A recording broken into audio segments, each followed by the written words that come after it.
Welcome to Scarves and Spikes.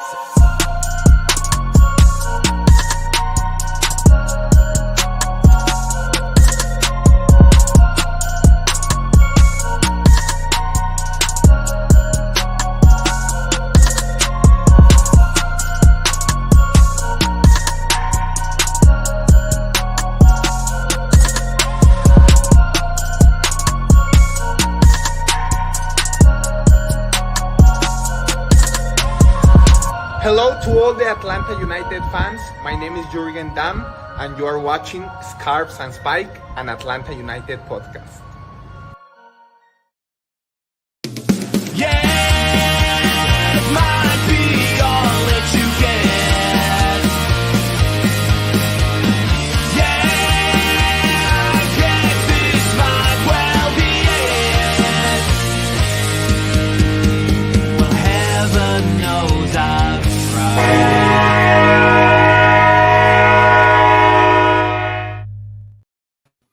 Welcome, everybody, to another episode of Scarves and Spikes at the same time as Monday Night Football, as Tommy has so graciously reminded us.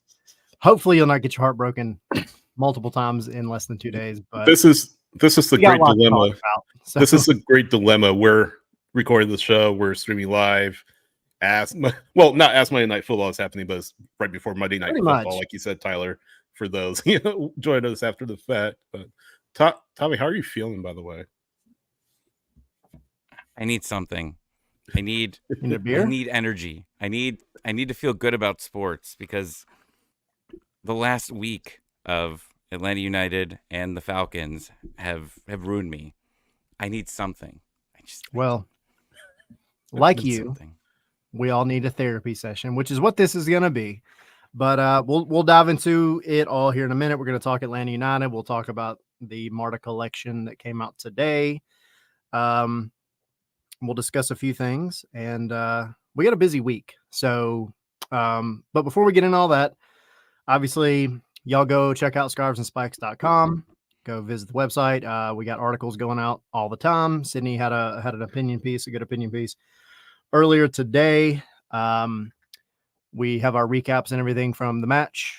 If you want to relive it a second time, who wants to do that? No, Nobody wants to relive this match. That's my great sales pitch for the website. But no, go to the website, check out all the content.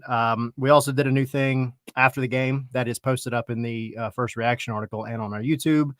It is just a quick reaction, talking over three main points about it. It was me, Sydney, and Henry that recorded it up at the Benz. Go to the shop, go get you a coffee mug or hoodie or shirt or beer glass or something, and then join our Patreon. Come join the Patreon, get in the Discord, get all the benefits, get the other content. Sydney recorded a very good piece earlier with one of the main folks that covers Inter Miami. Alex Windley. Yeah, Alex Windley. Yeah. So got a lot going on. And then, of course, this Wednesday, whether you're a glutton for punishment or not, and you want to go see what happens. Messi or no Messi. Yeah, Messi or no Messi. We are going to be at the Signia by Hilton Hotel inside the Nest on 4 bar, which is right next to Mercedes-Benz Stadium. A lot of you guys have come out before. We appreciate it. We'll be doing our live show, kicking that off at 5:30, going for about an hour, and then we will we'll cut it and get you guys over to the Benz in plenty of time to see whatever happens. And if you can't make it in person, we'll stream it on YouTube, Facebook, on X. So if you're able to be there in person, definitely watch, and we will definitely talk about what might be a rough match on Wednesday. Yeah, rougher than Saturday was. Although the way the season has gone, they may play Miami off the pitch. So yeah, I prepare for either option. But you never know. So with all that being said, and in the spirit of never knowing what you're going to get out of Atlanta United, what are y'all's thoughts just kind of off the cuff here? This is the first time all three of us have sat down and actually talked about this match because Tommy, you were busy that night, so you went back and watched the replay. So I guess we'll start with you because me and Sydney got to share some stuff after the match. But what's up? What are you feeling? It was pathetic. It was one of the most pathetic performances I've seen from this team in its entire inception. You just came off a break, right? You're coming back home. You've had a couple games, you've been on the road. You haven't been at home since Santos Laguna, which was also one of the worst games. All the worst games in Atlanta United history, I swear, all come into this one. I think Doug talked about the one game in Chicago. I think it was like on 4th of July weekend or whatever. It was like, what, 5-1 or something ridiculous there. This was pathetic. Like, it's not fun. It hasn't been fun for a while, right? It feels like these guys don't know each other. I've said it before. It does not seem like they're in sync at all. And like you see the videos, they're having fun at practice, right? They're kicking the ball around, playing games. It's not, whatever's happening isn't rolling over to the game itself. Like, I don't understand how bad it is, or how bad this team is. And like, even Rob's seen, like, when I heard you, Sydney, ask a question, and Doug was talking about it. It basically just seems like there's no answers with this team right now. There's just not. Rob can't fix this. Nobody can fix this. And I said last week that if you had a manager change, right? But now you have a general manager change. And, I keep saying before, like, we don't have a general manager. We do. It's Garth Lagerwey. And if I'm Garth Lagerwey and I'm watching this game, who am I going to keep? Who do I want here next year? Because it was just below average. I mean, no, it was playing the worst team in the Spork leaders, right? The Spork leaders you're playing, right? A rival, right? This is, a rivalry game. It was not a rivalry game. It was not. And I thought they were going to come out, and as soon as, the second half started and you just saw that they just really couldn't get it going, it's just the same old thing. It's the same old Atlanta United. And a comment I heard Mike Conti talk about on their after show, when Amador went down, like, I didn't think that. I thought that was a cheap hit. I don't think that it should have happened. It just, Rob that's my opinion. insinuated it in post game too. Yeah, I did not like it, but there was only one man that freaked out, and through the entire thing, and that was Brad Guzan. Yep. And I hate to say that, because there's a very good chance that he's not going to be here next year. Who are your leaders? Who are your guys that are going to stick up for everyone else on this team? Because you go back to the old teams of Atlanta United, when something happened, they all crowded around, right? You don't screw with one person. You've got Jeff Lorenowitz coming around you. You've got Garza. Mike Ambrose is 4 feet tall, but he's going to be in your face.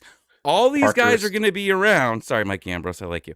But anyways, everybody was around trying to protect, because they were a team. They all worked together. They cared for each other. I don't get that from this team. And if this is what we're going to get, shut it down. I saw Omar play the kids. Like, you got to start taking time away from some of these guys if they're not going to play. And I understand that you don't want to do that because you're in a playoff push for the playing game. But you got to start sending like something, right? Something to that locker room that's saying, if you're going to come out with a piss poor performance, you're not starting. That's the thing, though, Tommy. I mean, you're in a playoff. This team, Garth has said, we want to be in the playoffs. The players have said we want to be in the playoffs. That's the goal this season. They're not winning MLS Cup. There's zero chance of winning MLS Cup. Even if they get to the playoffs, they'll get blown out by Miami. But they have said the goal is to get to the playoffs. And I guess that's what I'm more frustrated about. Not just the fact that you played that way at home. I would get if they were away at Geodis Park in Nashville. I would totally get that. But you're at home. You want to go to the playoffs. You want to hopefully, by some miracle, make something happen in the playoffs. I mean, even if it is the 8-9 matchup, guess what? You go 8-9, you get Miami in the first round. So that's pretty much a death sentence in and of itself. Like, congratulations for making the 8-9 game. Your reward is playing Inter Miami in the first round. Okay? But that's the thing. You want to go to the playoffs. You knew if you lost to Nashville, a team that hadn't scored in 4+ matches, right? 8 matches in a row lost in MLS play. You put that out, you don't deserve to go. You don't deserve to go. You don't deserve to be in the postseason. This team is essentially play out the string at this point. I wrote about it on Scarves and Spikes. Whether Messi plays or not doesn't really matter. The gulf between Atlanta and Miami is a mile long at this point. I mean, you still have Suarez. Busquets will be out due to yellow card accumulation. Alba, I'm sure he'll play. But you have players on that pitch for Miami that are astronomically better than Atlanta United at this point. I mean, seriously. So even if you did make the play, if you're not getting anywhere, but at least show an effort, at least show a pulse, And this team didn't do that, and that's the most frustrating thing. Look, I mean, Rob can get as angry as he wants, but this team just needs to take ownership. Tommy, you talked about leadership. There's definitely leaders on this team, but no one's listening. It's like the team that's just tuned Bragazin out. The team that's tuned Dax, I'm sure is a leader. They've tuned him out. Other leaders on the team.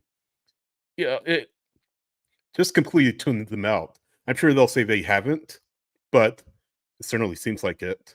And that's why I'm so frustrated. This team essentially just flushed their season down the toilet with a loss to Nashville, as if they hadn't flushed the season down the toilet anyway. And essentially, it's now off to 2025, as far as I'm concerned. So that's my rant. I don't really rant on the show a whole lot. You guys know that, but it's piss poor. It really is.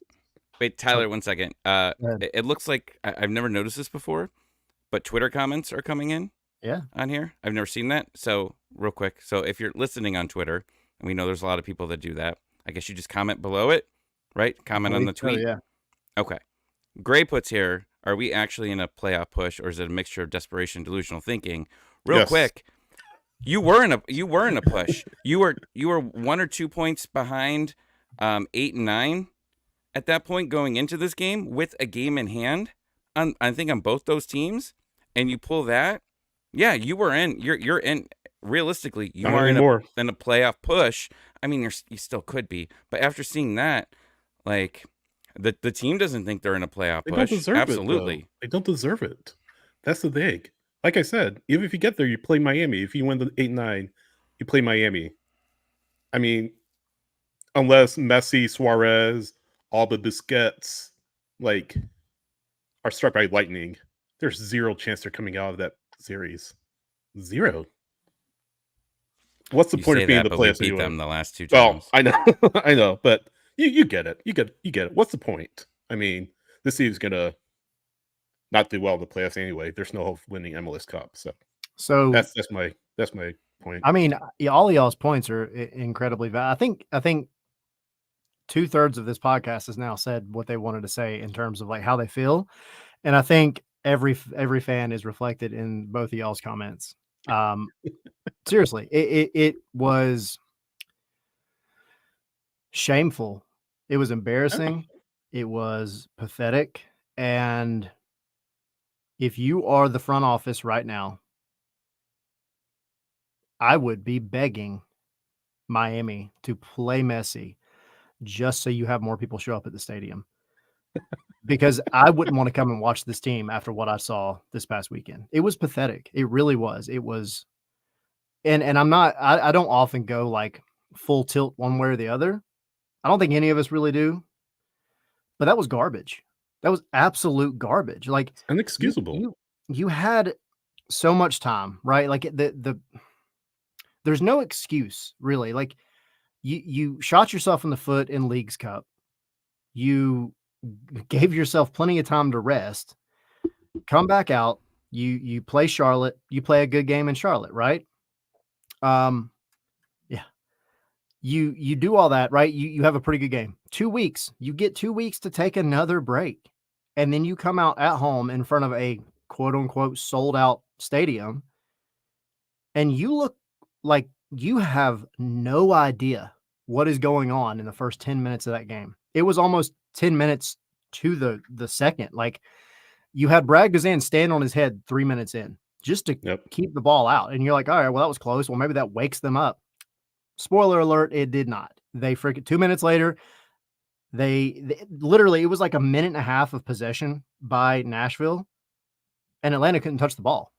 And when they did touch the ball, they couldn't clear it. They couldn't do anything. And absolutely, like, you felt like the goal was coming, and that's a pathetic place to be in 5 minutes in. And look, Rob Valentino, he was pissed. He was That's pissed. pissed off as I've seen him in the post match. Oh, I mean, for you could sure. tell since he walked in, he was. Yeah, but it was like, we've seen him have some frustrating, post match press conferences, and it is annoying. I know it's annoying to him because this is not what you expect out of this team at home. Going on the road, whatever. It's MLS. But at home, shameful. Absolutely shameful. And like he said, this will never happen again. If it does, it won't be for effing lack of trying. Verbatim. So he was not happy. And you go back to when he first took over, he commented and he said, the one thing that we're not going to negotiate is the mindset of this team. The individual players have to have that mindset to make a spot on this team. And going like what you said, Tommy. Yeah. If you have players that come out and put out a performance like they did Saturday, I would be totally fine not seeing them for the rest of the season. I don't care what their name is at all.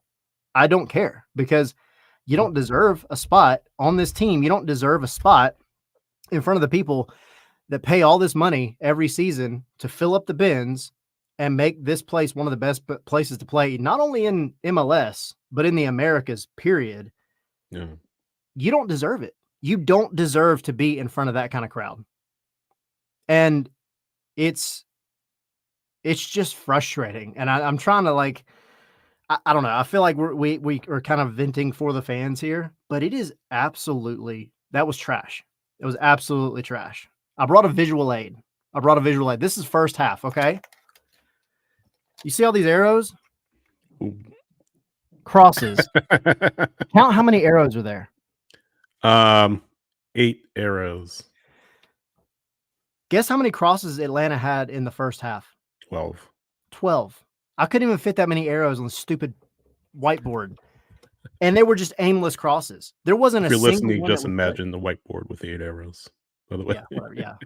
Visual aid, whiteboard, lots of arrows. None of them went in. Frustrating.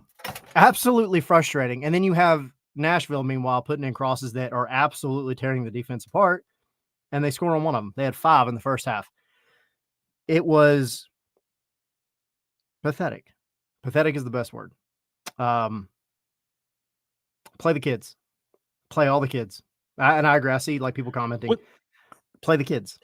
They want to play. They're not going to do that. I don't care. Play the kids. Like, nobody that played on Saturday, not a single person, barring maybe Brad, deserves to go back out there on the pitch and represent the team on Wednesday against Miami at all. If nothing else, going back to what you're just saying, Tyler, if you play for nothing else, play for your pride, play for your job. That's what Nashville was doing. And we've talked about the number of players that are option years or have their contracts expiring, if not at the end of this year, but next year. Like, if for nothing else, play like your job depends on it. Like, I go to work every day. Like, I put in the best effort I can every single day. Like, this is look at this suck up. This is these guys' livelihoods. This is how they make money. This is how they put food on the table. Like, you're essentially playing for your jobs, a lot of these players. And you saw, like, you've seen the changes on this roster since Garth Lagerwey got here. And again, you see the contracts that are expiring. You see how much this team will be turned over in the winter. If nothing else, play for that. And if that doesn't help, play for pride. This team doesn't have pride. This team is completely shot. And I would much rather, like I said earlier, just fast forward to the off season than seeing them flame out of the playoffs. That's just me. Yeah. And I'll say this real quick too. You have, there's a big difference between going out there and putting forth the best effort and trying hard and just not putting together a performance for 90 minutes. And I mean, you can run, 9 miles in a game. That doesn't mean you did anything.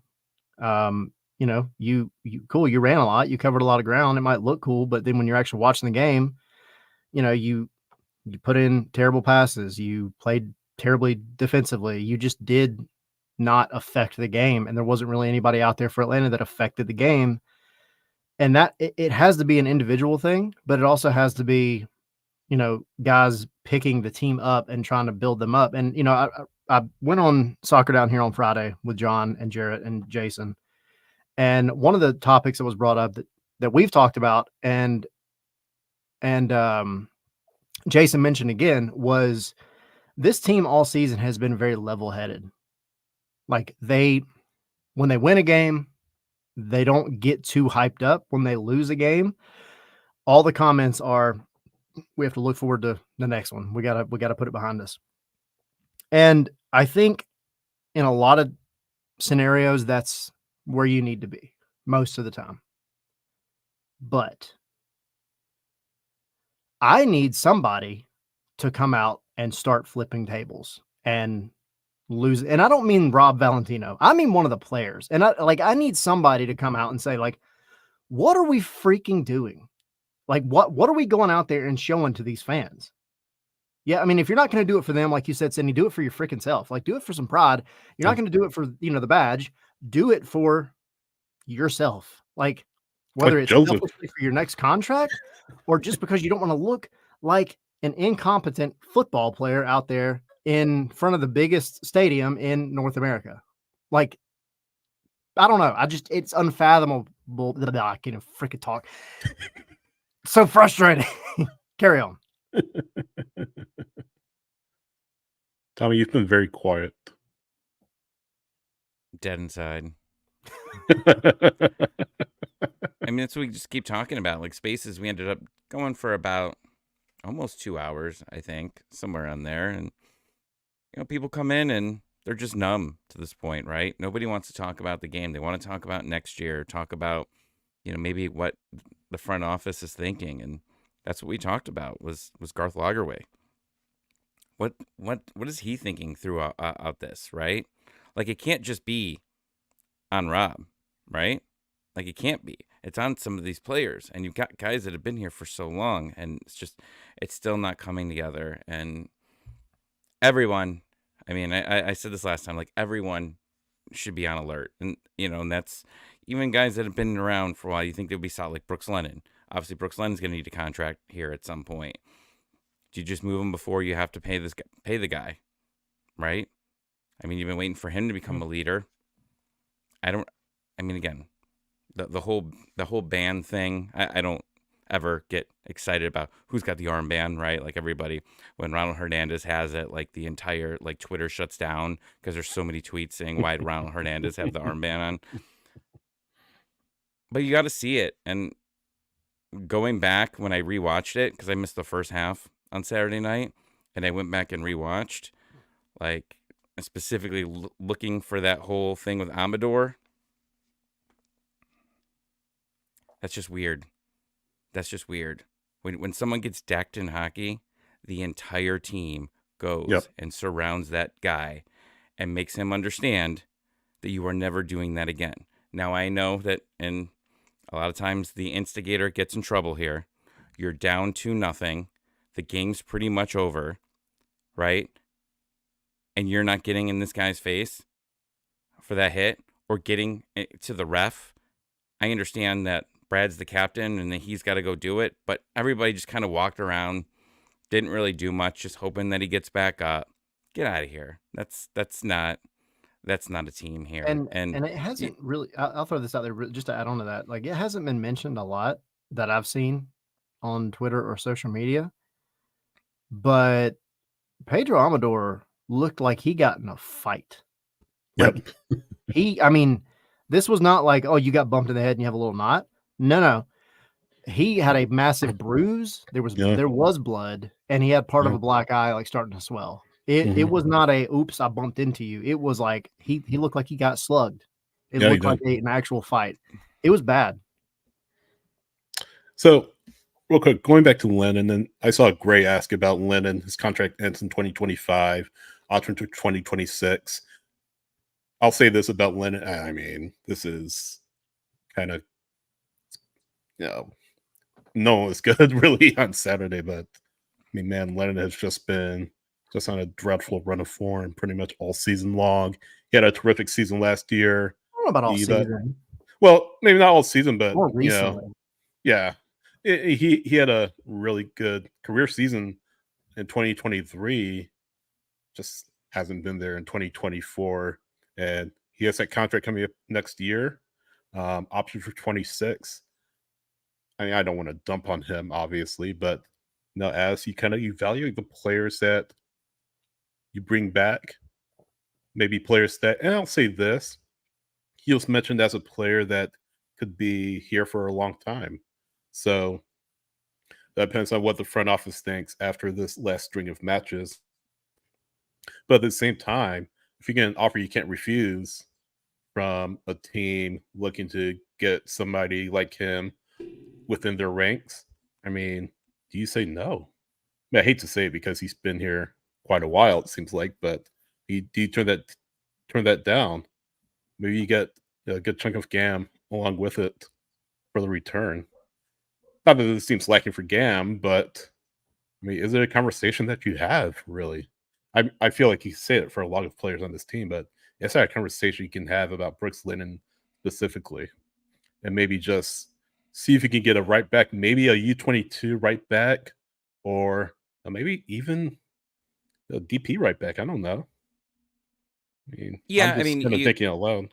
Yeah, I think there's definitely a market for him, and I think that they understand. I think anyone watching understands that if you give Brooks Lennon a good target, there's a very good chance that he can make them very good, right? And this team has been so bad in general. So we talked about Almada. Is there a market out there for Almada?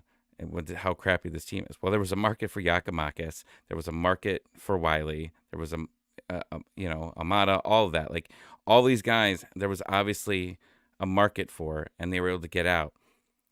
Brooks, I don't know. The only downfall that I have about maybe getting rid of him in this offseason is you just have so many other positions to fill. So unless you're trading him for another possible right back, it just makes the offseason a little bit harder. And at least that's my thought on that. But I don't know. This is going to be a rough month and a half here if this is the performances that we're going to keep seeing. I feel like I'll just say this too. Like, yes, Brooks had a bad game. Everybody had a bad game. Brooks got, I think, the brunt of it because it was just so obvious some of the attacks that just died with him, with his crosses. The crosses were a big point of contention. I put it in my article. Like, it was a sad day for Atlanta United involving crosses, period, on both sides of the ball. And Brooks definitely is taking the brunt of the criticism, and rightfully so. But it wasn't just him; it was everybody. And I think this conversation about Brooks, like he's a leader. He's a guy that has national team aspirations. He's right there on the fringe, trying to get in. He's had the one camp. Like he is pushing, but something's fallen off.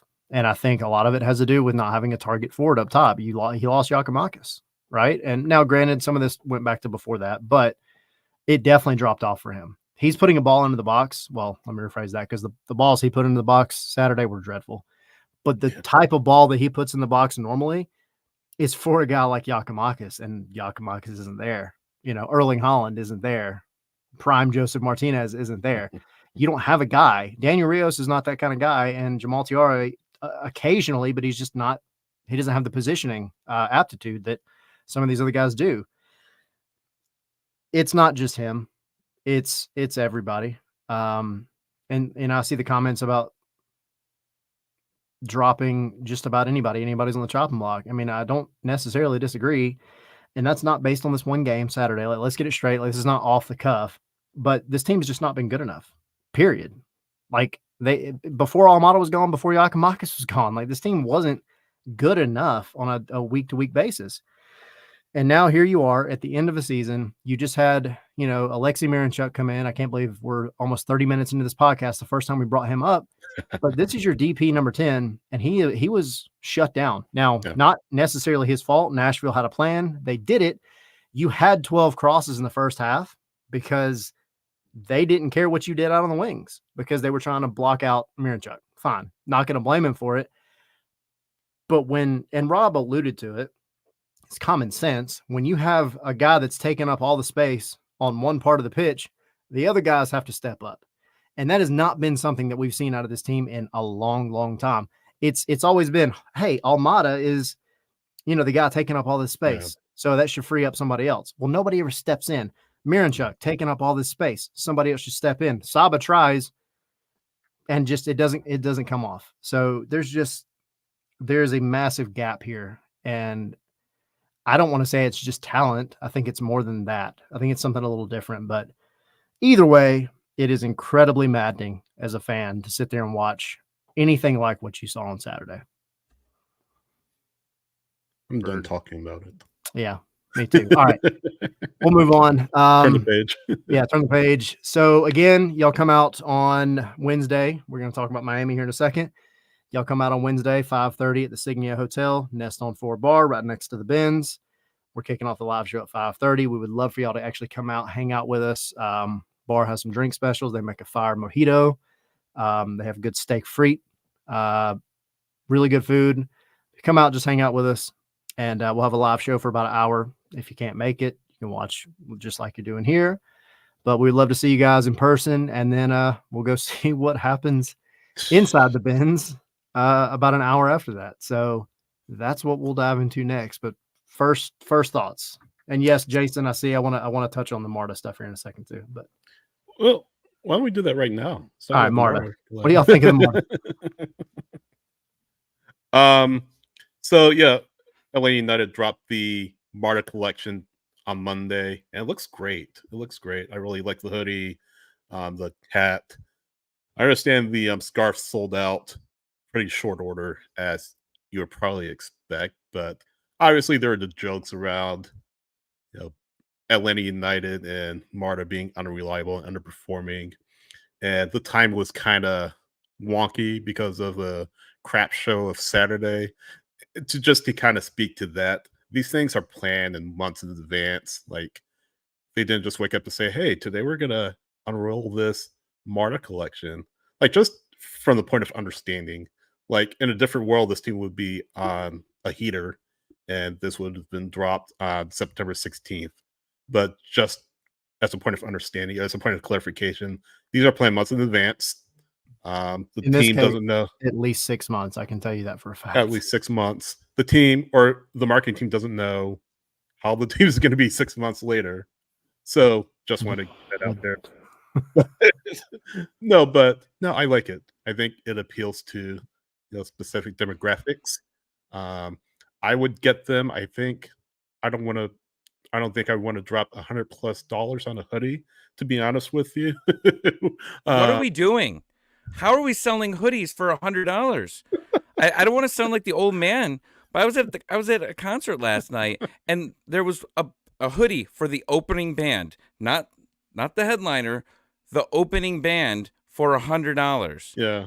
And they had a basketball jersey, like a Sum 41 basketball jersey. Who's going to get a Sum 41 basketball jersey? If you even know who Sum 41 is. You don't buy $125?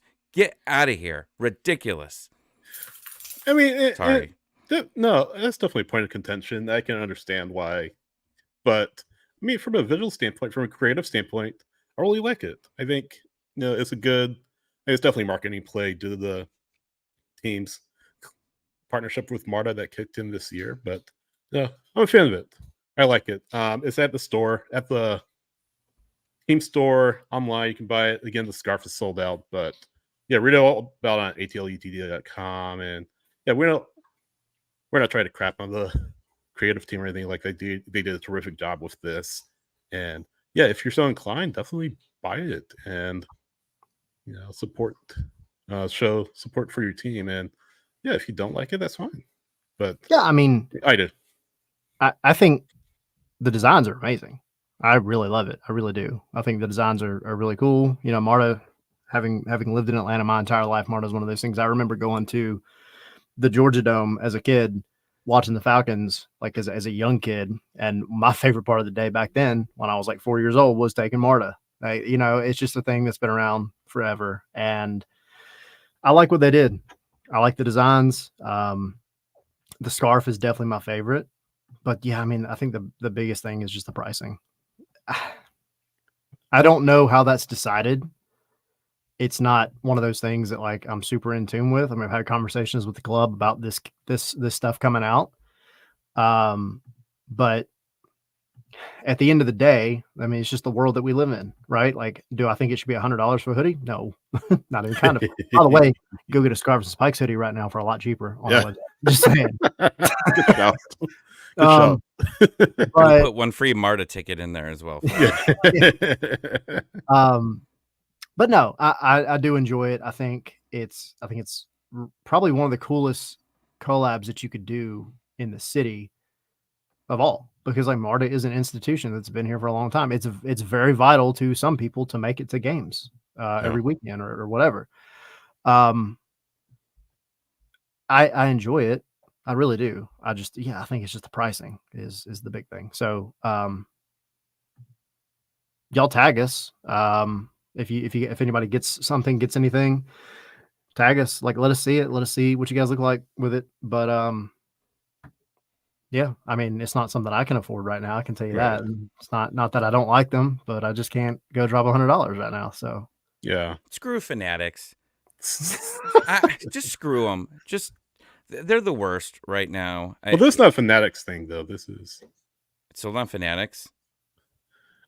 Well, the website's Fanatics, but not the But I get where you're going though. I get where you're going. I mean, just everything there, right? It's everything's just so crazy price right now when it comes to sports. Like they have the Falcons have one that's just like says Sundays in Atlanta. Like it's all it is. It's a plain sweatshirt that says Sunday in Atlanta, $120 just for a sweatshirt or whatever. It's ridiculous at this point. And plus Fanatics just gives terrible quality products. Like there's a Twitter page that just shows like all the screw ups that they do, and it's amazing. Like if you ever follow that, sending random things or like having a jersey but having like the wrong letters on it, like it's funny thing. It's funny to watch.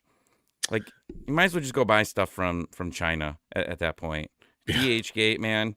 My favorite story, real quick. I bought a Falcons jersey from DHgate. I probably told this story before. It was right before the Falcons Super Bowl, and they mail it to me, and it said, I look at it, I go, oh, this thing's beautiful. It's a Julio Jones or Matt Ryan one. It's got the Super Bowl patch on it. I'm pumped. And then Tina walks by and goes, oh, they spelled Falcons wrong. And I go, what? And I look, and it was F-A, and then it was like Fikens. So then I go to DHgate, and you're trying to explain to someone that doesn't speak very good English, and then they say it's Chinese New Year or whatever it is. So basically, I'm just screwed until Chinese New Year ends up getting over. It's something. So much for the DHgate sponsorship, by the way.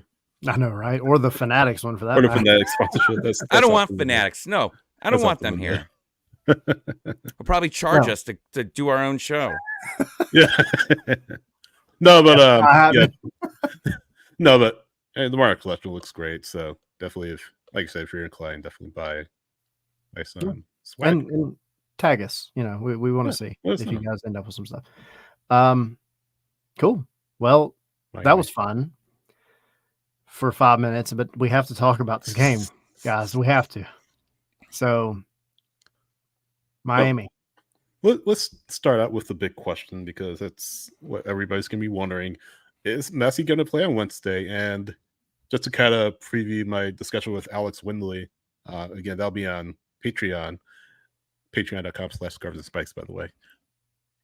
You know, I asked her the same thing, would Messi play? And, we kind of talked about that. Just from my vantage point, I don't know that he does, to be honest with you, because, he's coming back from an ankle. He has pre-existing injuries. The team has proven that they could win without him. I'm sure if there's a match that Tata and Miami sandbag, it could be this one.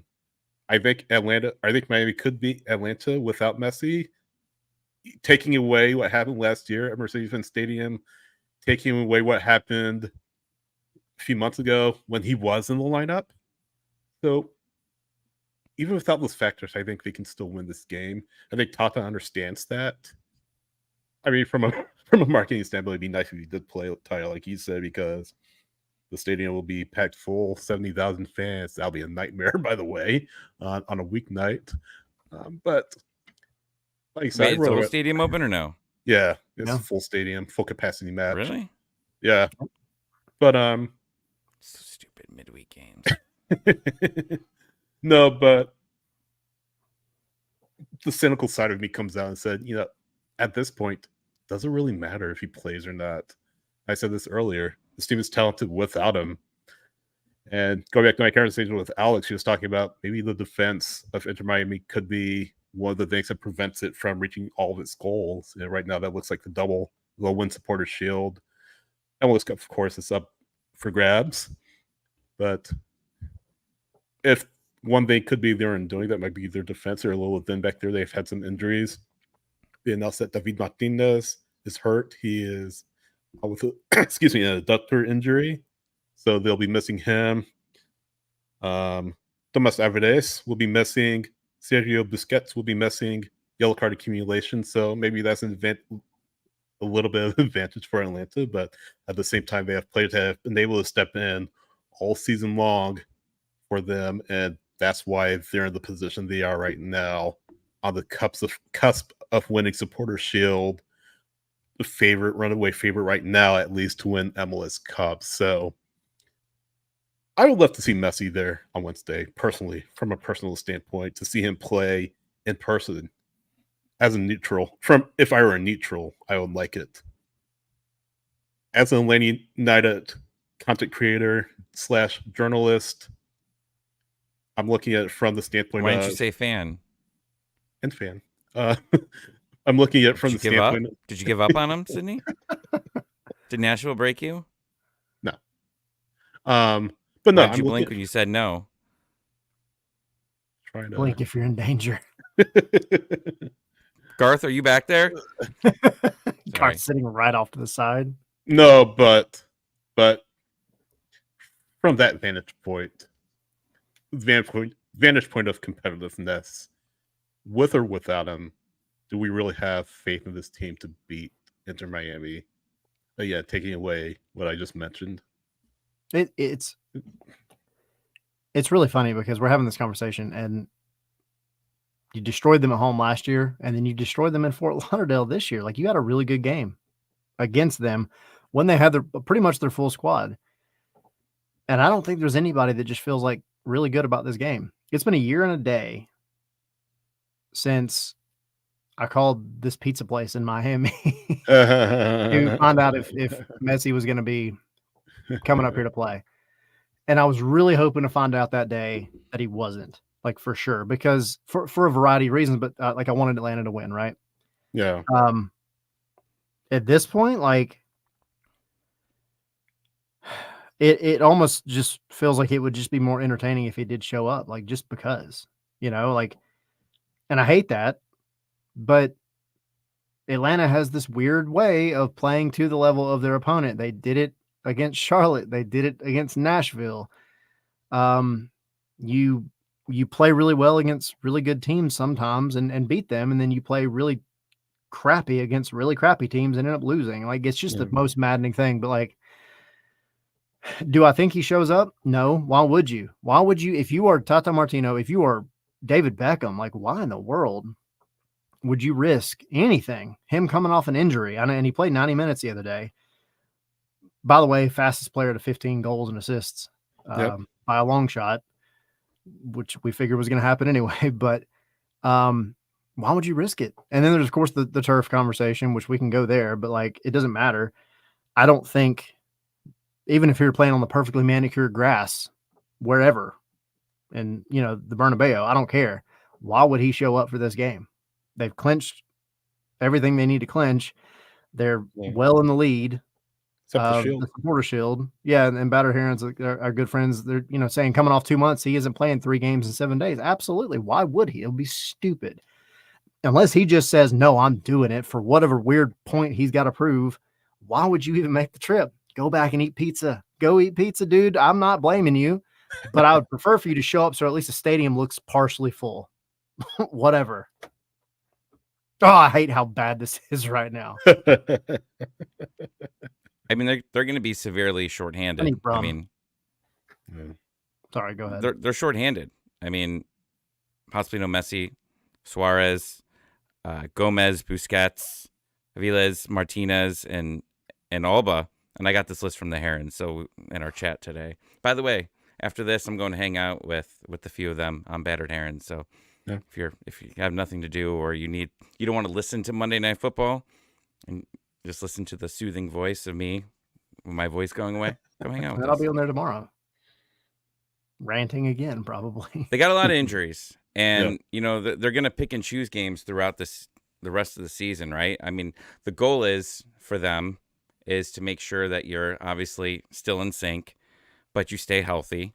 You do have an average age of 76 on Inter Miami, so you got to be careful with some of these guys, but you also have to make sure that you keep them active, right? This isn't it. If they want to send the C squad, which I think they do, okay, Atlanta wins this game. Atlanta wins this game. They win it 3-1. I hate myself for saying this. I hate, like, it burns my soul that I said that after everything I said about Nashville, the last game, and how there was no way. Thank God I bet Tyler's beard on this and not mine. Okay. I think Rob swore in the press conference. He said one word. How many do you think he said when he got back in there? Oh gosh. we need times behind the stripes for that. That's for sure. How many times was the F-bomb dropped in there? Because if it was me, I mean, I yell at myself when I lose a game of Madden, right? And I'm hard on myself. But how do you think he is handling all these guys? This is and it should have been Nashville. I get it. But this is a huge, huge thing, I think, for them to see how they all respond. I've been wrong about every Miami game. I've said they were going to lose. Every time I say they're going to lose, they end up winning. And now I'm going to say they're going to win, and then they're going to lose. I just get the feeling the combination of them probably sitting back because they've got everything clinched at this point in time.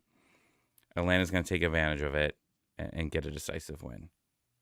And it's just going to be a ridiculous talk. It'll just be a ridiculous conversation that we're going to have in a couple days going, we beat Miami. But again, it's, there. And you guys, we brought up in the group chat because it was the anniversary of that, right? It's funny that the anniversary of it's it, but the post said, next time bring the whole team. Yeah. And you guys said that, like, oh man, like I said, it's in the dress, ready to be they're not even going to bring the whole everybody. team. We didn't even need the whole team. That's what their tweet's going to be if this goes down in the wrong drafts. way. It's already Oh yeah, prepared. it's ready 1,000%. So you're saying 3-1 Atlanta for Wednesday? I'm an idiot. Yeah. And that's with the assumption that Messi doesn't make the trip. Now, does Suarez make the trip? His teeth. Can't forget about him. See, the No, I Messi don't and think Suarez so. both get the night off. I think so. Healthy dose of Campana. I don't really care. It's so frustrating. I don't think it matters, really.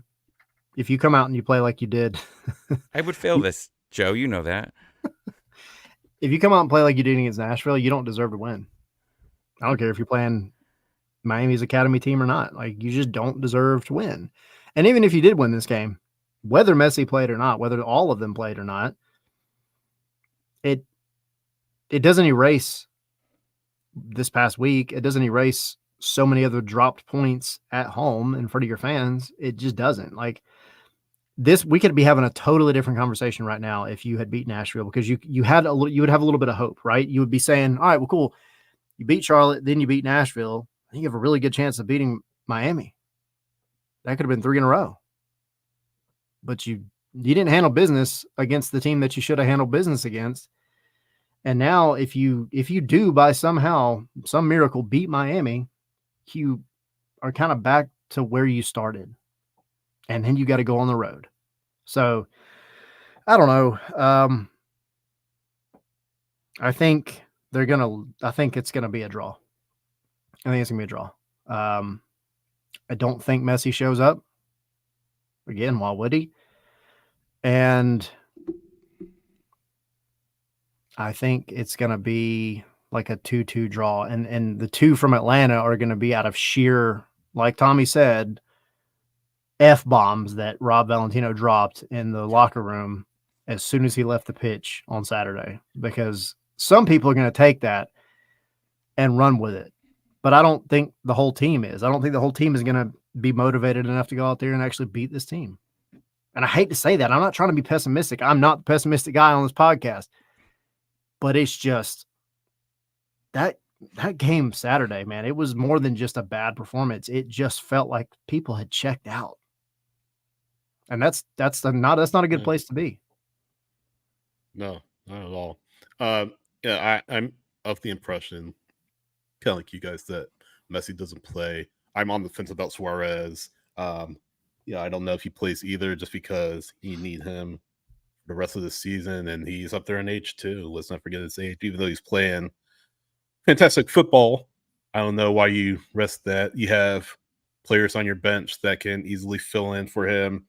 That way you give, your big guys rest for Saturday, because that's 3 matches in the week that you're playing. So I think that definitely factors into it. I don't think Atlanta United will win, even if Messi, Suarez don't play. I think Alba plays, but he's not in the attack. But I don't think Messi, Suarez plays. I don't think it makes a difference, to be honest with you. This team is just, yes, they can get up for the big teams. And Derek said in the locker room, when he said in the locker room, there's more, and I'm totally paraphrasing. He says probably because they understand that it's a team better than them, and they understand that they have to put in more work for matches like that, which is, I get, but why aren't you doing that for all of your matches? So I think there'll be, I would hope somewhat up for it, especially after what happened on Saturday. But again, guys, I said it earlier in the show, the golfing quality is just too big for them to overcome, even without Messi and Suarez out there. I'd be very surprised if one or both or either of them make the trip. I said one or both or either. That's the same thing. Point is, I'd be surprised if either of them make the trip. That being said, I still think Miami wins this one, probably by a 3-1 scoreline, because Atlanta United's attack has just been inept for these past few matches, even though they got that goal in Charlotte. Let's be honest with ourselves. It is a well-taken effort by Jay Fortune to take absolutely nothing away from his goal against Charlotte FC, but the service into the box, the striker play has just been not good enough, not nearly good enough for this team. And I don't think they have what it takes to overcome Inter Miami. Granted, the defense has been a little shaky for Miami. They've been prone to mistakes, but at the same time, I don't think that Atlanta United can overcome some of the difficulties that, if you could even call them difficulties, that Miami are having at this point. So I am going to say 3-1. Inter Miami is going to win, take the next step toward a supporter shield. Messi, Suarez have the night off, and that's my prediction for what I expect to see on Wednesday. One of the things we didn't talk about was the injuries that happened that game, and there were quite a few. We talked about Amador. Obviously, I believe I saw Doug tweeted that he was at practice today, so that's a good sign. Yeah. But you had Derek Williams go down, right? Cramps. I didn't see was it cramps? Yeah, he's fine. Okay. So it's good that you have him. Now, the Sean De Silva situation, when he was out at the beginning of the year, because he was out for some games, was that the foot injury as well? Yeah, it's a I foot think he's so. been dealing with all season long, Rob said. Okay. I know people said this is excuses in our Discord with Silva and all of that. And I hope it's there, but you lack so much depth at wing, right? I mean, you're gonna have to start Mascara. Yeah. Wing, yeah. Yep. I mean, Or you Tyler don't Wolf. have. I mean, Tyler Wolf, but I mean, that guy's barely seen any time this season at all. I don't know. I mean, the Silva situation's an interesting one. I think you leave him unprotected in the 100% leave him unprotected in the expansion draft at this point and try to get out of his salary and hope that someone picks him up. Yeah, and hindsight's 2020 was probably why he struggled this season because of that foot. So Maybe. I don't know. And remember, they didn't want to get rid of Mascara, right? They didn't want to loan him out. I think there was an offer to loan him out, and Atlanta declined. Now we know a little bit more reason maybe why. Yeah. So one of the other things too that you're talking about injuries, and then you mentioned Derek Williams, but one thing that we haven't talked about is what other thing Derek Williams said in the locker room that night. I thought it was I don't want to say telling. It was almost demoralizing though, and it's not that. I think he was just being honest. His words were, I guess we're just not as good as we thought we were. And that is a one-liner from hell for fans to hear. Like that's, because it sounds like, and I'm not saying this is how he meant it, but it sounds like the team's morale, the team's hope is just kind of gone. For you to almost kind of come to the realization finally that, like, man, you're just not what you were cracked up to be. Not individually, I'm talking as a team. That sucks. And to hear that be said, like, I applaud him for his honesty, and I'm glad he came out and said it, because that goes back to what I said earlier. I think this team needs a little bit more passion.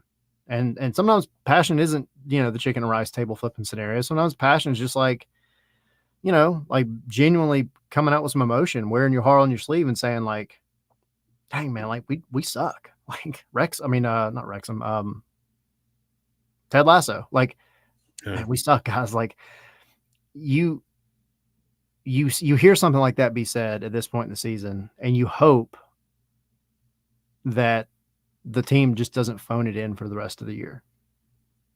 But that was tough to hear. That was very tough to hear.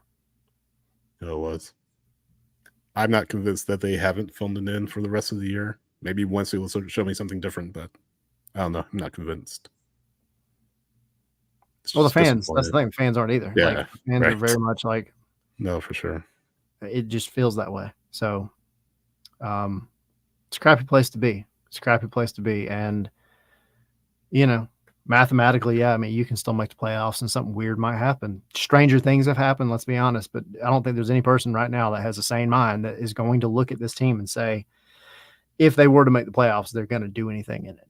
They haven't won a big game. Like, and by big game, I mean like an opponent that's better than you, that's, you're kind of the underdog and they're the better team. This Atlanta United team has not really done much of that on a consistent basis in the past few years. Like, yeah, you had the Miami game earlier. You had the Columbus game this year.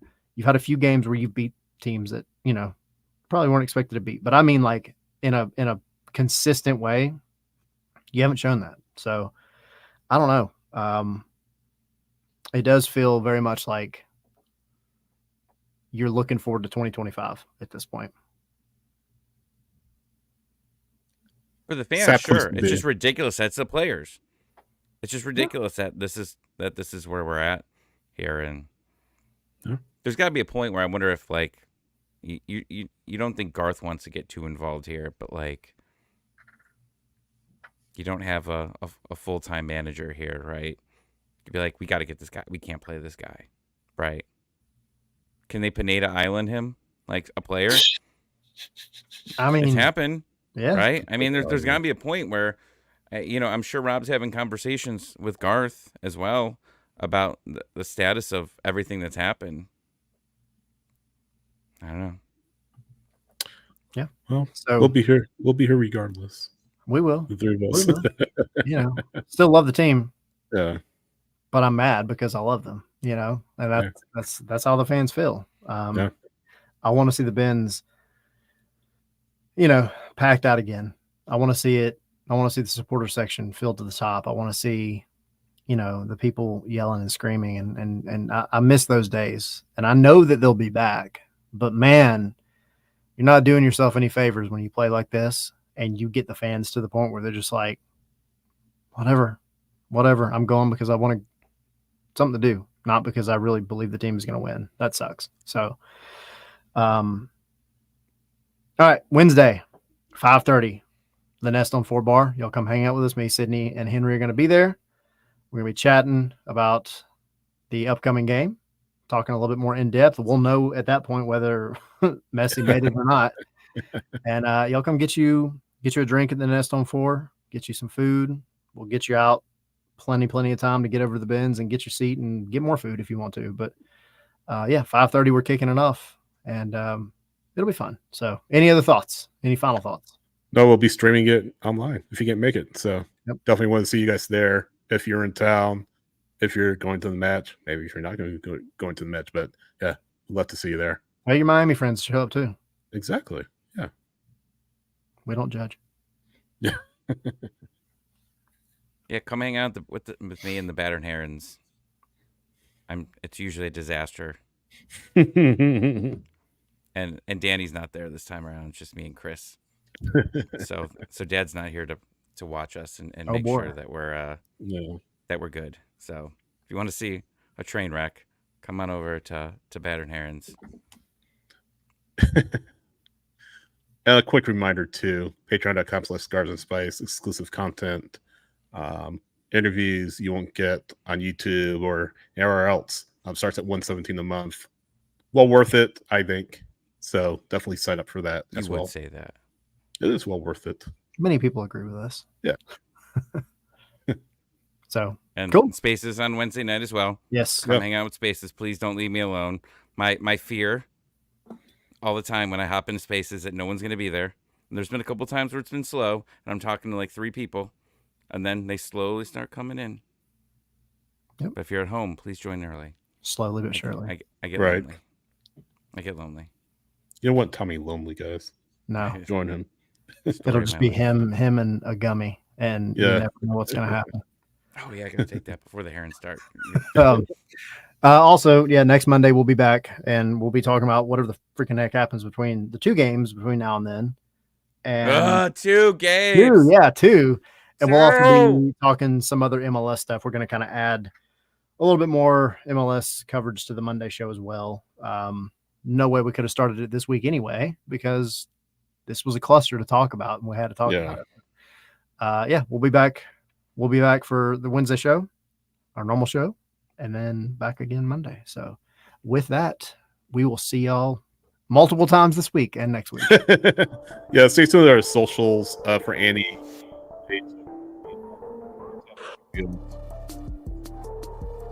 Sydney apparently you drowned. went out. He drowned in the middle of that promo. Hello, can you hear me? We're back. Yes, I was saying, check our socials. We'll be on, I'm sure, before the Red Bulls match and all that fun stuff. So, Show. yes. We're winning. It's going to be funny. It's going to be hilarious. Roller coaster of emotions.